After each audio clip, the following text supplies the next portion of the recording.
അമിത്ഷാ ഇന്ത്യയുടെ ആഭ്യന്തരമന്ത്രിയായി സ്ഥാനമേറ്റെടുക്കുമ്പോൾ ആദ്യം പറഞ്ഞ കാര്യം 2026 മാർച്ച് 31-നകം രാജ്യത്ത് നിന്ന് മാവോയിസ്റ്റുകളെ ഇല്ലാതാക്കും. മാവോയിസ്റ്റ് മുക്തമായ സംസ്ഥാനങ്ങളായിരിക്കും ഛത്തീസ്ഗഡ് ഉൾപ്പെടെയുള്ള സംസ്ഥാനങ്ങളെന്ന് അദ്ദേഹം പറയുകയുണ്ടായി.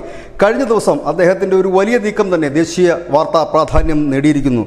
ഇതുവരെ ഒരു ഭരണാധികാരിയും കാലുകുത്താൻ മടിക്കുന്ന ഛത്തീസ്ഗഡിലെ ബസ്തറിൽ എത്തിയിരിക്കുന്നു. ബസ്തർ എന്ന് പറഞ്ഞാൽ ഇന്ത്യയിലെ ഏറ്റവും കൂടുതൽ നക്സൽ ആക്രമണങ്ങൾ നടക്കുന്ന സ്ഥലമാണ്. അവിടെ കഴിഞ്ഞ കുറേ നാളുകളായിട്ട് അവരെ പൂർണ്ണമായി ഇല്ലാതാക്കാൻ CRPFൻ്റെ വലിയ രീതിയിലുള്ള നീക്കം നടക്കുന്നു. അതിനായിട്ട് ഈ ഹെലികോപ്റ്ററുകളും വിമാനങ്ങളും വരെ ഉപയോഗിക്കുന്നുണ്ട്. കഴിഞ്ഞ ഒരു വർഷം മാത്രം ഈ ബസ്തറിൽ കൊല്ലപ്പെട്ട മാവോയിസ്റ്റുകളുടെ എണ്ണം 214 അവിടെയാണ് അമിത്ഷാ കഴിഞ്ഞ ദിവസം ഈ ബസ്തറിലെത്തി അവിടുത്തെ CRPF ക്യാമ്പ് സന്ദർശിച്ചു. ഒപ്പം തന്നെ CRPFൻ്റെ ധീര ബലിദാനികളായ ജവാന്മാർക്ക് ആദരാഞ്ജലികൾ അർപ്പിച്ചു. ഒപ്പം തന്നെ നാട്ടുകാർ കൊല്ലപ്പെട്ടതിലും ആദരാഞ്ജലികൾ അർപ്പിക്കുകയുണ്ടായി. തുടർന്ന് അദ്ദേഹം പോയ ഒരു സ്ഥലം മാവോയിസ്റ്റുകൾക്ക് ഏറ്റവും ശക്തി കേന്ദ്രമായ ഗുണ്ടാമിലെ ഒരു ക്യാമ്പിലാണ് അദ്ദേഹം സന്ദർശിച്ചത്. CRPFൻ്റെ ക്യാമ്പും അവിടെയുണ്ട്. ഇവിടെ വളരെ ശക്തമായ രീതിയിലുള്ള ആക്രമണങ്ങൾ നേരിടുന്ന ഒരു ഇടമാണ്.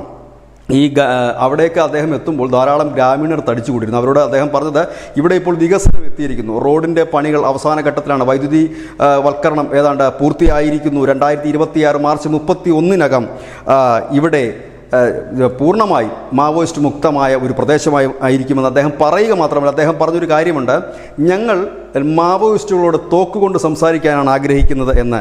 ഈ സ്ഥലം, അതായത് ഈ ഗുണ്ടം എന്ന് പറയുന്ന ഈ സ്ഥലം ഈ മാവോയിസ്റ്റുകളുടെ ഏറ്റവും വലിയ കൊടും ക്രിമിനലായ കൊടും ഭീകരനായ ഹിത്മയുടെ ഗ്രാമമാണ്. ഹിത്മയുടെ ഗ്രാമത്തിലെത്തി നക്സലുകളുടെ കേന്ദ്രത്തിലെത്തിക്കൊണ്ടാണ് അമിത്ഷാ നക്സലുകൾക്ക് മുന്നറിയിപ്പ് നൽകിയിരിക്കുന്നത്.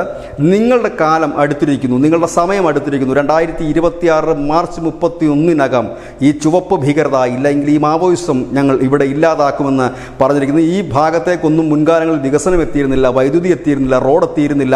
എന്തിനേറെ പറയുന്നു, അവിടേക്ക് ഒരു ജനപ്രതിനിധി പോലും തിരിഞ്ഞു നോക്കാൻ ഭയപ്പെട്ടിരുന്ന ഇടങ്ങളായിരുന്നു. അവിടേക്ക് അനവധി CRPFൻ്റെ ക്യാമ്പുകൾ തുറന്നുകൊണ്ട് ഈ പറയുന്ന മാവോയിസ്റ്റുകളെ പൂർണ്ണമായി തന്നെ ഇല്ലാതാക്കുന്നതിൽ ഏതാണ്ട് 90% വിജയിച്ചിരിക്കുന്നു. ഇനി അവശേഷിക്കുന്ന ഈ പറയുന്ന ഗുണ്ട അടക്കമുള്ള ഇടങ്ങളാണ്, ബസ്തർ അടക്കമുള്ള ഇടങ്ങളാണ്. അവിടെയാണ് വലിയ രീതിയിലുള്ള വികസന പ്രവർത്തനങ്ങൾ നടക്കുന്നത്. അവിടെ എത്തിയാണ് അമിത്ഷാ ജനങ്ങളെ അഭിസംബോധന ചെയ്യുകയും മാവോയിസ്റ്റുകൾക്ക് മുന്നറിയിപ്പ് നൽകുകയും ചെയ്തത്. News desk news India Malayalam.